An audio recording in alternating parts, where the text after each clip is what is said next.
So, hello mami, mga mamshies, gawa tayo ng potato chips sa mga anak natin mamshies. Napaka-healthy at crispy pa. So, unang-una, ito lang gawin natin.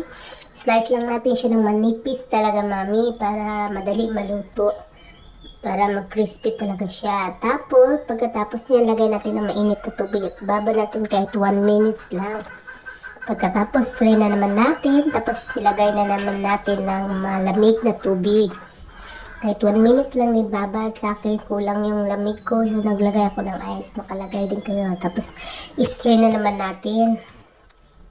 Pagkatapos yan, mami, kuha kayo ng mga pantuyo din nyo dyan. Dapat matuyo talaga siya. Yung wala siyang tubig para mag-crispy talaga siya at hindi siya malata.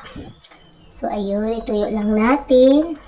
So, bilisan natin. Pangalawang luto ko na mami. Tingnan mo naman yung buayak, mami. Naghihintay na naman siya. Kasi gustong gusto talaga nila yung chips. So, ayun. Lagay lang natin. Bumula yung oil ko. Di pangalawang luto ko na to. So, bantayan lang para hindi masunog. Ayun. Crispy na siya, mami.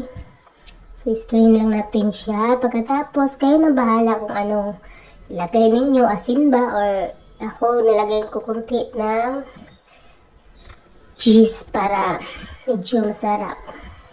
Ayan mga mamis, enjoy na yung anak ko. Healthy pa. God bless. Thank you for